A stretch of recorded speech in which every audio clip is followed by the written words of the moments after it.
सईद से मिले भारत के वरिष्ठ पत्रकार वेद प्रताप वैदिक। उनका एक्सक्लूसिव इंटरव्यू हम आपको दिखाते हैं। वरिष्ठ पत्रकार डॉक्टर वेद प्रताप वैदिक जी हमारे साथ हैं। सर, हाल ही में आप हाफिज सईद से मिल आए हैं, जो मोस्ट वांटेड है इंडिया का। तो ये सर मुलाकात कैसे रही आपकी? मेरी मुलाकात जैसी मैं सोचता था उससे कहीं ज़्यादा अच्छी रही। मुझे लग रहा था कि हाफिज सईद पहली बात तो मुझसे मिलेगा कि नहीं, और मिलेगा तो कहीं उससे कोई मुठभेड़ ना हो जाए। लेकिन मैंने ये देखा कि जाने के बाद शुरू के 5-7 मिनट तो एक प्रकार से तनाव या उदासीनता सी रही, लेकिन जब खुलने लगे, बातचीत बढ़ने लगी, तो बहुत साफ साफ बात हुई और मुझे लगा कि मेरा मिलना बहुत ठीक रहा। मिलने जुलने का असर भी एक दूसरे पर काफ़ी पड़ता है। मैंने ये देखा कि हाफिज सईद, जो शुरू में कोई बात करने को तैयार नहीं थे, सिर्फ मुझसे पूछते जा रहे थे कि आप मुझे अपने बारे में बताइए, वो बाद में खुद अपने बारे में काफ़ी बातें बताने लगे।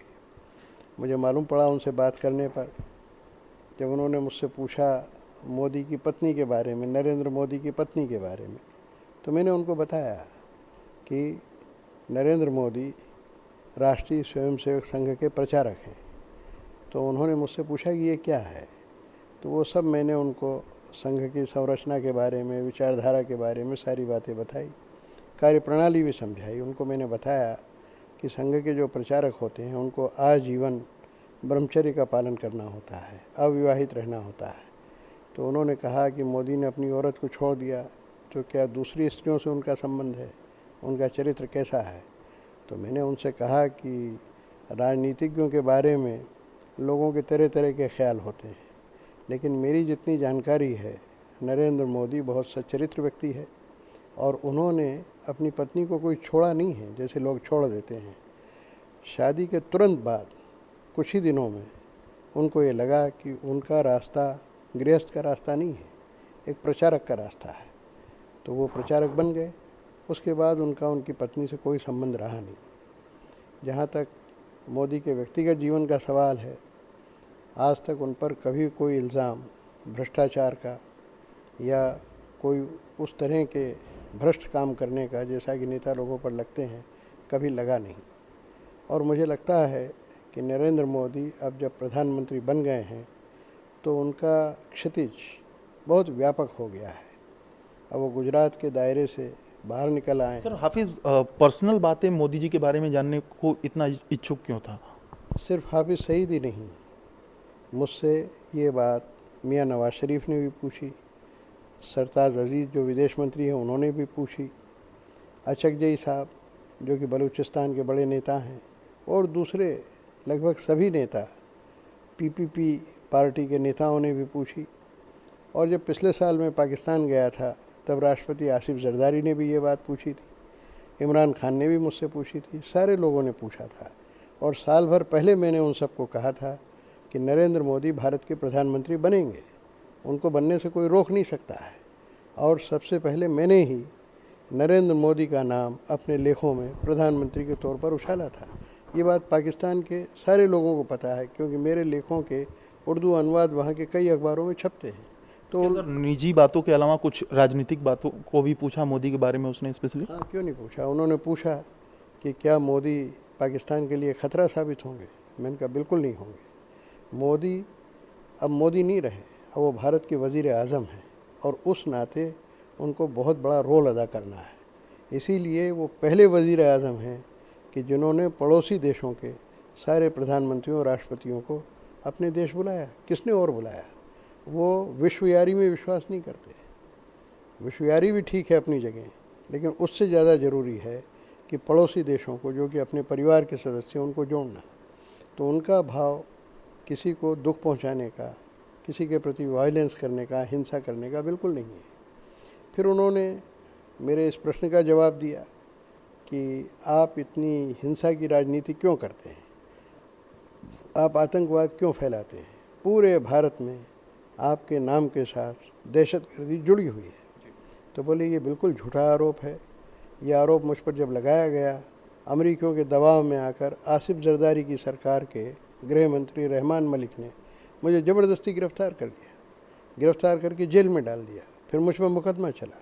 जब मुकदमा लाहौर के हाई कोर्ट में गया तो मुकदमा एकदम फ्लॉप हो गया। वहाँ पर कोई मेरे ख़िलाफ़ आर्ग्यू ही नहीं कर पाए और अदालत ने रद्द कर दिया उस मुकदमे को। मुझे जेल से छोड़ना पड़ा उनको। उसके बाद अमरीकियों ने फिर दबाव डाला और शायद भारत ने भी दबाव डाला हो, मुझे फिर जेल कर दी गई।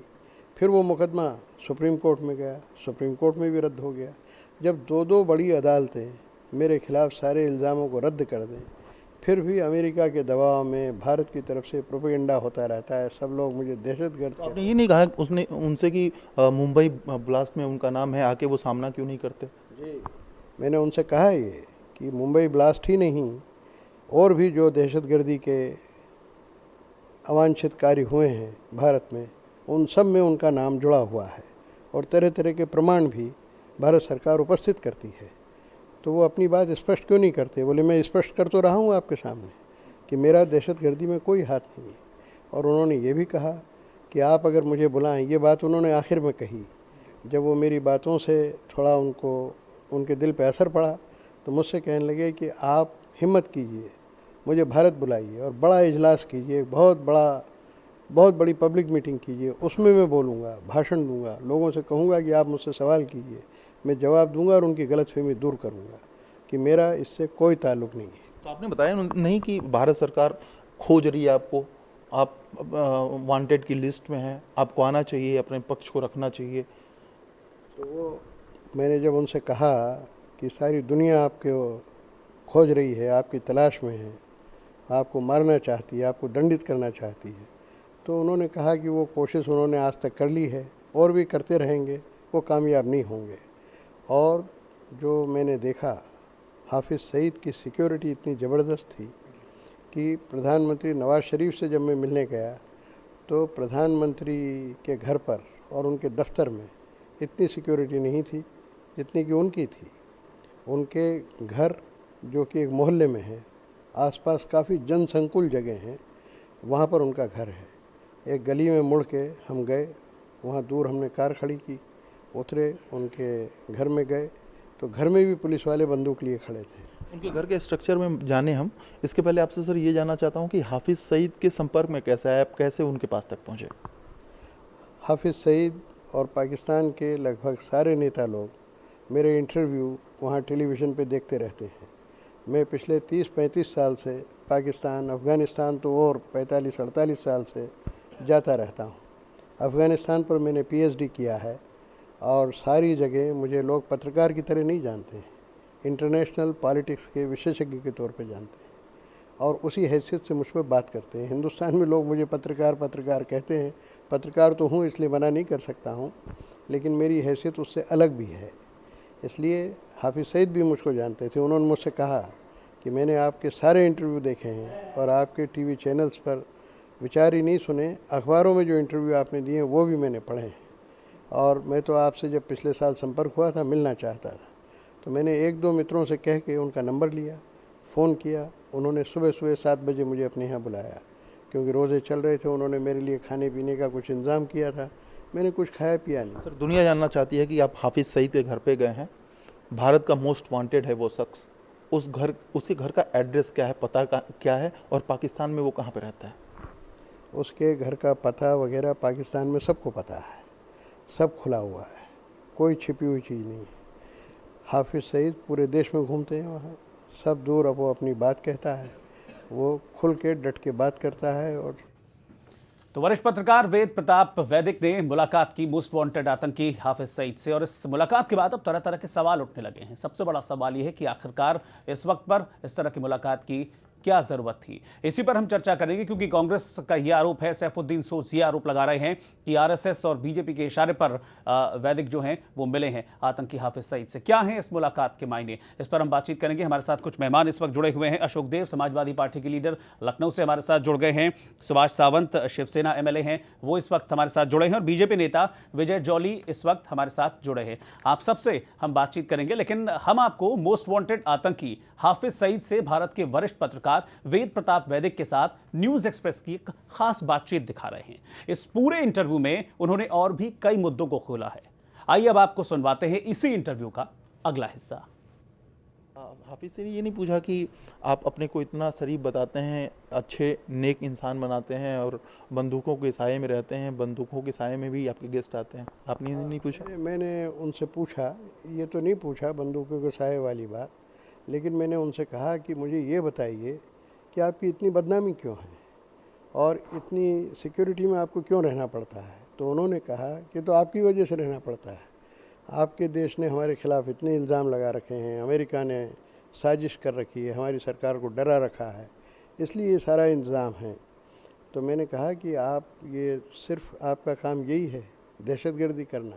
बोले ये तो मेरा काम है ही नहीं, मैं जो करता हूँ आप मेरे साथ चलें, मैं आपको दिखाता हूँ। 10 लाख लोग वज़ीरिस्तान से भाग चुके हैं शरणार्थी, क्योंकि वहाँ दहशतगर्दों के ख़िलाफ़, आतंकवादियों के ख़िलाफ़ फ़ौज कार्रवाई कर रही है। उन शरणार्थियों को भोजन पानी कौन दे रहा है? पाकिस्तानी सरकार से ज़्यादा उसने कहा हाफिज़ सईद ने कि मेरे लोग, मेरे स्वयंसेवक, मेरे वॉलंटियर्स वहाँ जाके उनकी सेवा कर रहे हैं। ले आप मेहमान बन के गए थे सर, तो क्या क्या खिलाया उसने, कैसे आपका आवाभगत किया उसने? वो रोज़े के दिन थे, उसने काफ़ी, मतलब मैंने जैसे आपसे कहा ना कि बहुत सीधा साधा मामला था। पाकिस्तान में जैसा एरिस्टोक्रेट्स के यहाँ ठाठ होता है वैसा नहीं था। एकदम प्लास्टिक की कुर्सियाँ थी घर में, कोई गलीचा नहीं बिछा हुआ था, एक प्लास्टिक की छोटी सी टेबल थी, उस पर कुछ बिस्किट और समोसे और कुछ चाय वाय रखी हुई थी।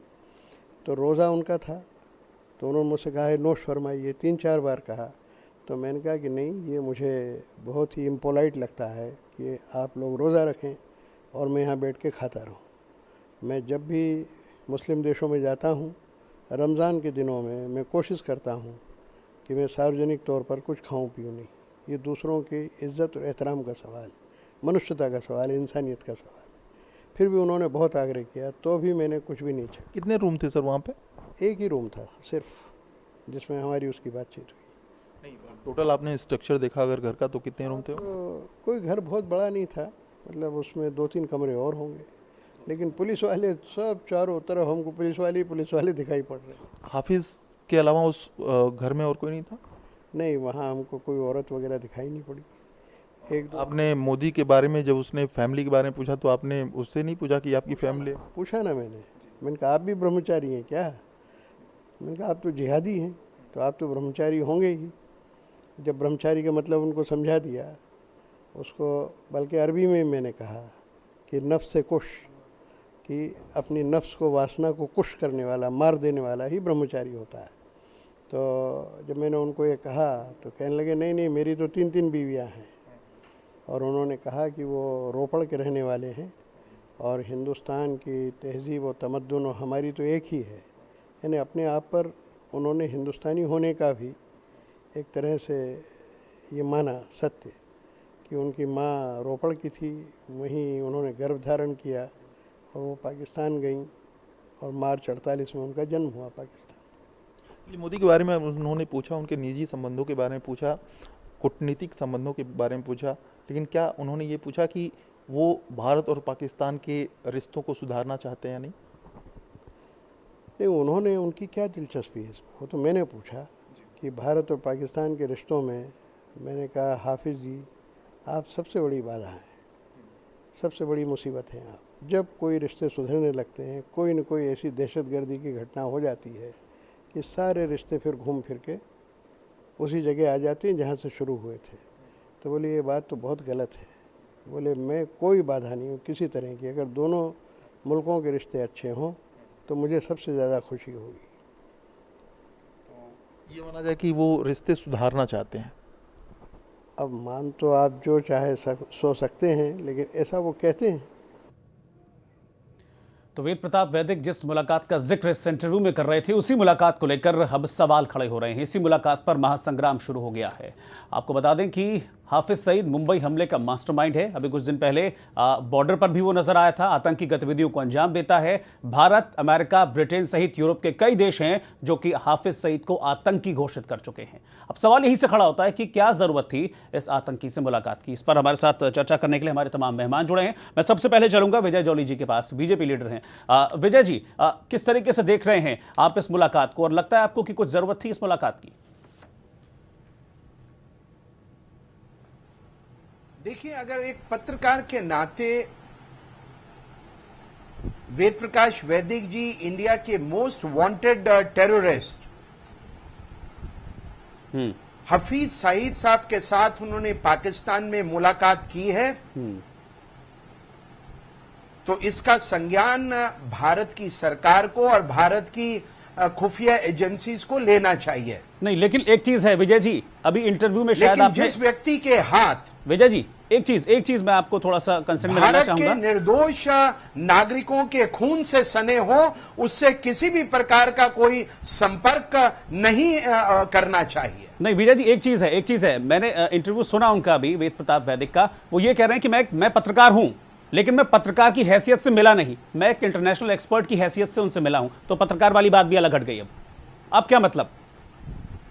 देखिए, मेरा यह मानना है कि जिस प्रकार से वेद प्रकाश वैदिक इंडिया के most wanted terrorist Hafiz Saeed sahab से मिले हैं, ये ऑब्जेक्शनेबल है, ये मान्य नहीं है। और भारत की खुफिया एजेंसीज को वेद प्रकाश वैदिक से हफीज साहब का ठिकाना, उसके लोकेशन को जरूर पता करने के लिए तुरंत इंटेरोगेशन करनी चाहिए।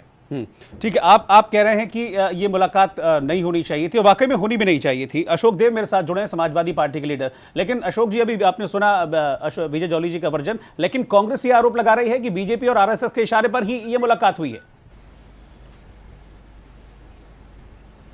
देखिए, भारतीय जनता पार्टी का दोहरा चरित्र है।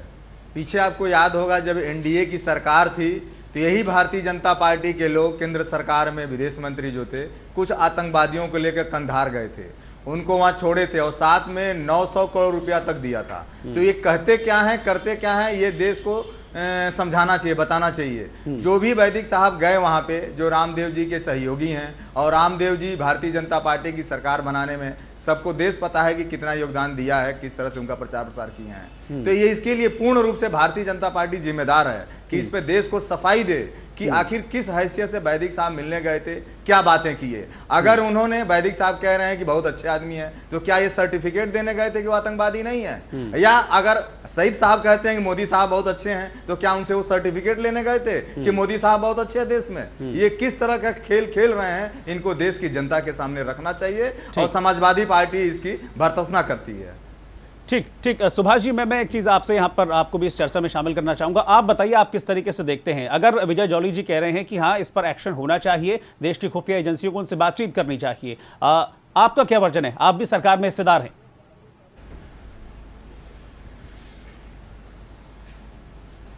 तो बात जो भी हिंदुस्तान का जो सच्चा नागरिक है ना, ये बात को बर्दाश्त ही नहीं करेगा, चाहे समाजवादी हो, कांग्रेस हो या शिवसेना व बीजेपी हो, कोई भी बर्दाश्त नहीं करेगा। क्योंकि हमारा देश का अंदरूनी मामला है, और देश का मामला जब सामने आता है तो हम पक्षपात छोड़कर बाहर निकलते हैं। और मुझे ये कहना है कि जयप्रकाश वैदिक को हमारे सेंट्रल गवर्नमेंट ने उठा के सीधा अंदर डालना चाहिए। आप क्यों मिले, किस लिए मिले, ये उनको जबानी देना ही पड़ेगा। अगर ज्यादा कुछ बात करते तो सीधा मौका कायदा के अंदर उसको उठा के अंदर डालना चाहिए। ये बर्दाश्त वाली बात नहीं है। इस मुंबई पे 26/11 को अटैक जो किया है, खून खराबा किया है, हमारे नागरिक मरे हैं, उसका हिसाब तो आतंकवादी को देना है।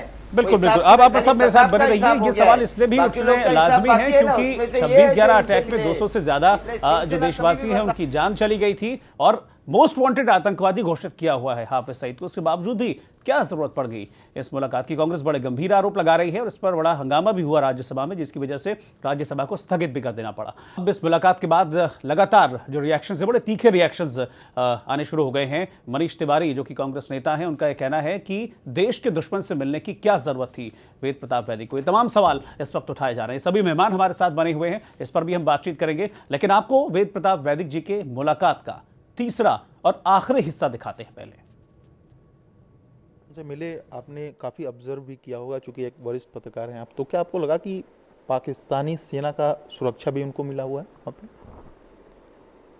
हाँ, मेरे ख्याल से तो मिला होगा, पाकिस्तानी सरकार का भी, सेना का भी, और वहाँ के समाज का भी। वरना जिसका यूएन विरोध करे, जिसका अमेरिका विरोध करे, जिस पर भारत में इस तरह की गतिविधियों के आरोप हों, वो आदमी बचा कैसे रह सकता है? मोदी के अलावा भी किसी भारत के और पॉलिटिशियंस के बारे में उन्होंने पूछा? सुषमा जी के बारे में भी उन्होंने मुझसे पूछा, और पूछा कि मोदी के बारे में तो आपने ठीक कहा कि अब वो वज़ीर आज़म बन गए हैं, तो उनका रवैया और दिल काफ़ी वसी, काफ़ी बड़ा उदार हो जाएगा, हो रहा है।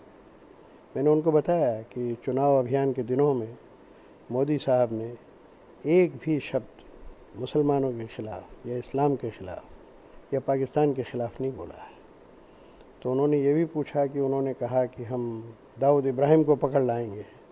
हम कहा देखिए, चुनाव के अभियान के दौरान तालियां बजाने के लिए बहुत सी बातें कही जाती हैं। तो उन्होंने जब कहा तो तालियां बज गई, इब्राहिम पकड़ा गया, दाऊद इब्राहिम पकड़ा गया, चुनाव हो गया, बात ख़त्म हो गई। पाकिस्तान एक सॉवरेन कंट्री है, किसी दूसरे कंट्री में घुस के किसी को पकड़ लाना कोई आसान नहीं होता है। अमेरिका अपने लैटिन अमेरिकन कंट्रीज़ में भी, जो उसके बिल्कुल प्रभाव क्षेत्र में है, वहाँ भी घुसने के पहले इंटरनेशनल लॉ, अंतर्राष्ट्रीय कानून का पालन करता है। इसलिए वो बात अभियान में आई थी, अभियान में चली गई, अभियान चला गया, उसके साथ बात भी चली गई। तो उन्होंने पूछा कि लेकिन सुषमा स्वराज तो बहुत ही गालियाँ देती हैं पाकिस्तान को। मैंने कहा बोले आप क्या सुषमा स्वराज को जानते हैं?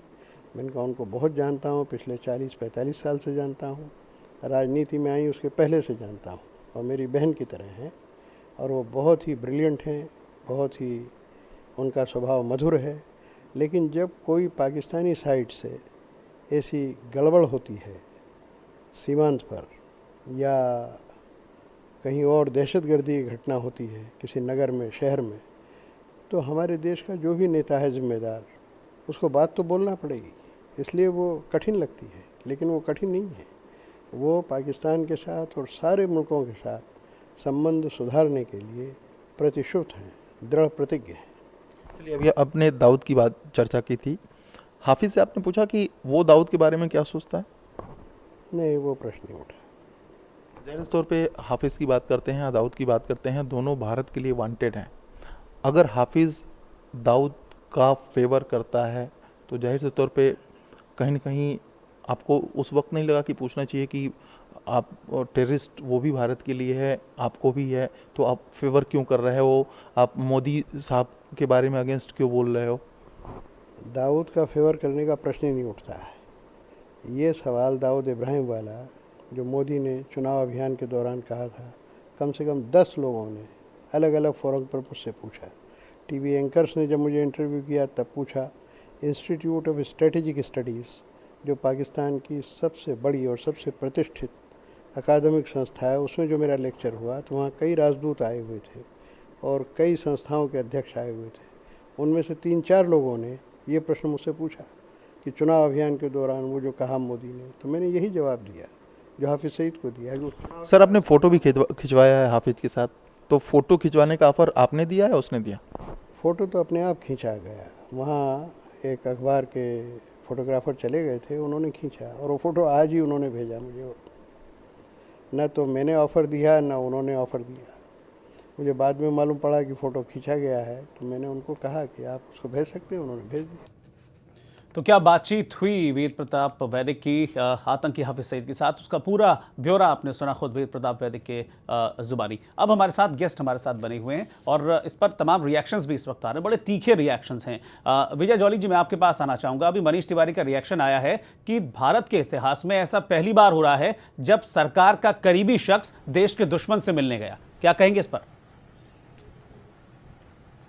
देखिए, कांग्रेस को तो राजनीतिक आरोप लगाने की आदत है। जो पार्टी आज लीडर ऑफ द ऑपोजिशन का पद भी संसद में ले पाने में नाकाम साबित हुई है, उसके आरोप कितने सही हैं और कितने गलत हैं, ये मैं देश की जनता पर छोड़ देता हूं। लेकिन भारतीय जनता पार्टी का स्पष्ट मत है कि कोई भी कांटेक्ट उन आतंकवादियों के साथ नहीं होगा जिनके हाथ भारत के निर्दोष सैनिकों, हमारे रक्षा कर्मियों और भारत के नागरिकों के खून से सने होंगे। हाफिज सईद न केवल भारत का मोस्ट वांटेड अपराधी है, उस व्यक्ति के साथ किसी भी प्रकार का सीधा या डायरेक्ट या इनडायरेक्ट किसी भी प्रकार के संपर्क की भारतीय जनता पार्टी पक्षधर नहीं है। और इस पूरे मामले में बाबा रामदेव जी के नाम को लाना, मुझे लगता है नहीं, बाबा रामदेव तो खुद कह रहे हैं, बाबा रामदेव तो पक्ष में है इस बातचीत के। बाबा रामदेव तो कह रहे हैं कि ठीक है, वेद प्रताप वैदिक ने बात की तो कोई बात नहीं। देखिए, मेरा यह मानना है और भारतीय जनता पार्टी के एक कार्यकर्ता होने के नाते, मेरा एक भारतीय नागरिक होने के नाते स्पष्ट मत है, ऐसे किसी भी आतंकवादी जो भारत का मोस्ट वांटेड फ्यूगिटिव हो, टेररिस्ट हो, आतंकवादी हो, जिसका हाथ 26/11 के निर्दोष भारतीय नागरिकों मैं अभी आपके पास आ रहा हूं, मैं आपके पास आ रहा हूं। अभी मैं आपसे एक बड़ा इंपॉर्टेंट सवाल मैं पूछूंगा आपके पास, अभी लौट रहा हूं वापस। तारिक अनवर एनसीपी नेता का क्या कहना है इस पर, ये देखते हैं पहले। वैदिक जी एक वरिष्ठ पत्रकार भी हैं और उस हैसियत से अगर वो मिले हैं तो मेरा ख्याल है कि उसमें किसी को आपत्ति नहीं होनी चाहिए, क्योंकि पत्रकार तो सभी लोगों से मिलते हैं, नक्सल के नेताओं से मिलते हैं और उग्रवादियों से मिलते हैं, सभी से मिलते हैं। लेकिन इसका ये हरगिज़ मतलब नहीं निकालना चाहिए कि कोई उनके साथ कोई उनका रिश्ता है या कोई संबंध है। तो एक पत्रकार किसी से भी मिल सकता है, ये आज़ादी तो उसको हासिल है। हाँ विजय जौली जी, मैं आपसे ये जानना चाह रहा हूँ कि जो बात अभी आप कह रहे हैं कि आपकी सरकार बिल्कुल इसके अगेंस्ट में है, ये मैं ये मानूं कि ये विजय जौली मुझसे कह रहे हैं या ये बीजेपी का स्टेटमेंट है, केंद्र सरकार का स्टेटमेंट है, क्या मानूं मैं इसे? देखिए क्योंकि बाद में फिर ऐसे होता है कि ये उनकी अपनी प्रतिक्रिया थी, ये उनकी अपनी सोच थी, ऐसी बातें हो जाती हैं। देखिए, ये मेरी सोच है और एक भारत के नागरिक होने के नाते, भारतीय जनता पार्टी का कार्यकर्ता होने के नाते मैं अपनी सोच ठीक, मैं लौटूंगा आपके पास। अजय झा हमारे रिपोर्टर इस वक्त हमारे साथ बने हैं। अजय, बड़ी तीखी रिएक्शंस इस वक्त आ रही हैं और कांग्रेस तो मतलब पूरी तरह से घेरने में लग गई है और जाहिर सी बात है सवाल तो उठेंगे ही।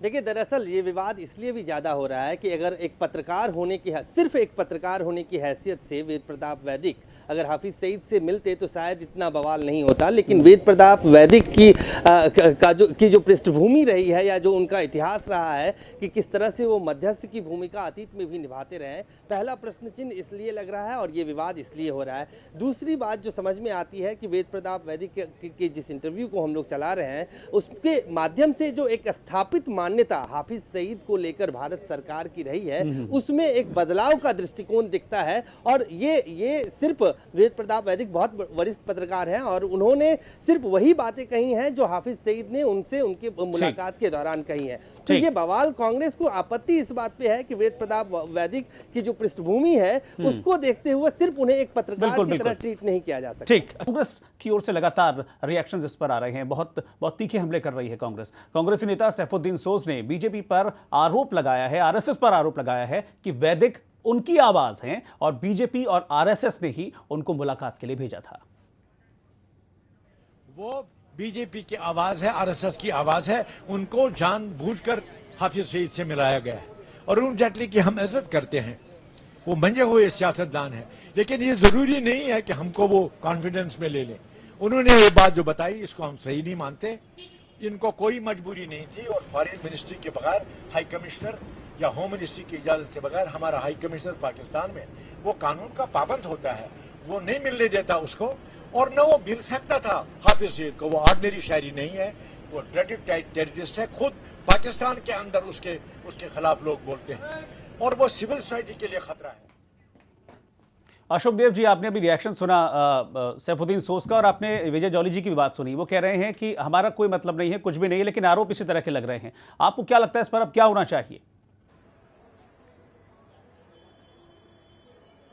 समाजवादी पार्टी देश की सुरक्षा के साथ कोई समझौता नहीं करती है और माननीय नेताजी ने पहले मीटिंगों में बार बार कहा था कि अगर भारतीय जनता पार्टी की सरकार केंद्र में बनती है तो देश की एकता और अखंडता के लिए खतरा है और वो आज शुरू हो गया है। जिस तरह से ये जाकर के आतंकवादियों से मिल रहे हैं, ये देश की एकता और अखंडता के लिए खतरा है, खासतौर से वो आतंकवादी जिससे देश में सुरक्षा नहीं है और सीमा पर भी सुरक्षित नहीं है। एक तरफ ये कहते हैं हम आतंकवाद से कोई सुरक्षा समझौता नहीं करेंगे, दूसरी तरफ आतंकवादियों से बात करते हैं। तो ये भारतीय जनता पार्टी का दोहरा चरित्र है। आप देखिए, एक तरफ काला धन लाने की बात करते हैं और दूसरे भारतीय जनता पार्टी के सांसदों के पास काला धन जब्त होता है, जो बिहार में हुआ। एक तरफ कहते हैं महिलाओं की हम सुरक्षा देंगे और केंद्र सरकार में जो रेपिस्ट हैं वही जो है केंद्रीय में मंत्री हैं।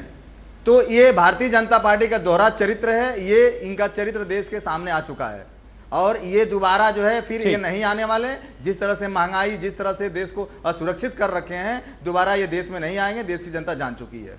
ठीक, सुभाष जी मैं आपके पास आना चाहूँगा क्योंकि ये चीज़ बहुत समझ में नहीं आने वाली है कि आखिरकार मतलब क्या था इस मुलाकात का। अगर एक टीवी इंटरव्यू हो जिस तरीके से एनसीपी कह रही है तो चलिए फिर भी एक बार को बात समझ में आती है, लेकिन इस पूरी बातचीत के दौरान आपने भी देखा कि वैदिक जी लगातार इस बात को कह रहे हैं और वो जानते भी हैं, सीनियर जर्नलिस्ट हैं, कि वो देश का दुश्मन है। फिर इस मुलाकात का क्या मतलब, इसलिए सवाल खड़े हो रहे हैं।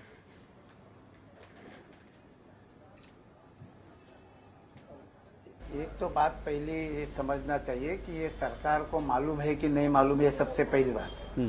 और दूसरी बात है, ये सरासर गलत है। अगर ये जयप्रकाश जी उनसे मिले हैं तो ये देश के साथ में बड़ी गद्दारी का हिसाब होता है और शिवसेना इसको कभी भी बर्दाश्त नहीं करेगी। हमारे पक्ष प्रमुख, शिवसेना पक्ष प्रमुख उद्धव जी भी बर्दाश्त नहीं करेंगे।